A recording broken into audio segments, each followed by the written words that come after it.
Hello, this is Ricardo Francis, the Venting Vigilante. It's good to be with you again today. Friends, today we're going to talk about passports. Yes, passports, it's an important component of everyday living, friends. Passport, most people know it to be a travel document, a document that you use to go in and out of countries or within your own country when you're traveling. Of course, passport is also used as a means of identification in modern day times. Friends, in fact, historically, traditionally, and in contemporary times, we can say modern times, there are many people who have been born in this world and who have died and have never had a passport. Because some people don't see the need to travel. Some people don't have the desire to travel, whether it be within their own country or to travel into another country, another jurisdiction, even travel the world. Because, friends, passport initially was considered a privilege. In fact, when passports were first issued, it was in the conventional sense, that is, when it became sanctioned and legitimized by governments around the world, there were very few passports that were issued. Friends, let's just go back and give you the historical, chronological development of passports. Friends, it is believed that passports were first mentioned in the Bible. In fact, in the Bible, in Nehemiah, it was first mentioned where Nehemiah requested of the ruler of the day a letter granting him the ability to go to a foreign land. Of course, any land that is not part of where you domicile or where you reside is considered a foreign land when you're traveling. Friends, historically, it's believed that is to be the case. Friends, passport as we know it today then further came about as it was a letter, just a piece of paper that was folded into 8 pieces. Of course, it stated your name and give particular details. Of course, clearly, there wasn't any photograph in those days. Of course, this would have been subject to fraud. Friends, passport as we know it today, it is believed, and so the historians will tell us, was invented by King Henry of the United Kingdom. Of course, this was done in 1414. And of course, subsequent to that, there was a sanction of the issuing of passport in 1540. Then, as the world got into disputes, and of course we saw World War I, just to fast track, where passports became a necessity as a result of security issues. Because if you could have been a foreigner traveling in a foreign land, you may be a security threat. You may be seen as a spy. You may have been involved in espionage activities, so passport became a necessity in terms of identifying yourself as a foreigner in a foreign land.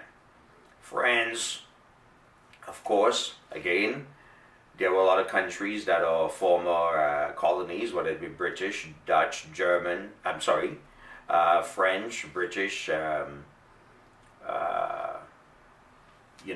they were former colonies, and of course, when their passports were issued, as a result of by the colonial government of the day. In the case of British colonies, like I am from a former British colony, our passports were, of course, issued by the British government because we were considered British subject. The same thing in Canada, where I currently live.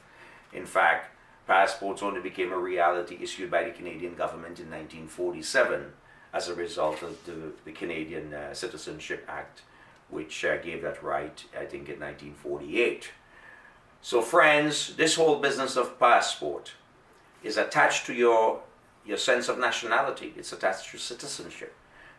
In fact, there are so many people in the world today that have more than one citizenship, and as a result of that, have more than one passports.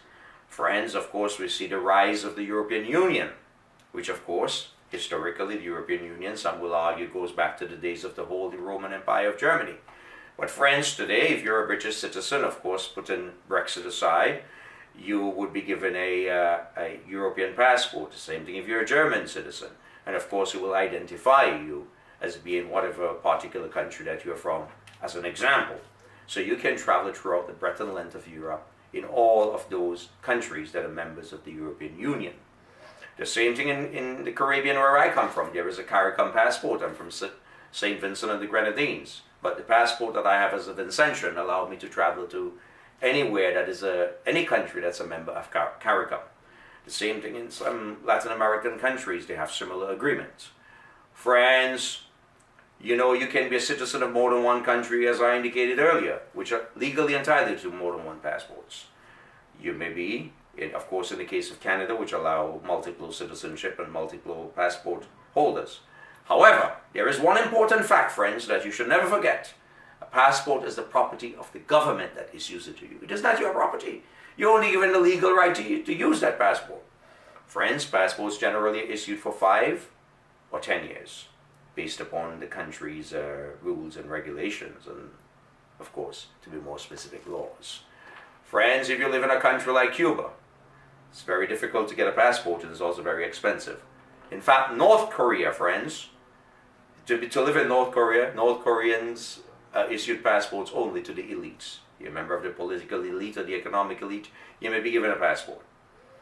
Friends, of course, passports only became a big thing today, because so many people now are interested in traveling, and so many people are interested or can afford to travel and are interested in different countries and different cultures around the world.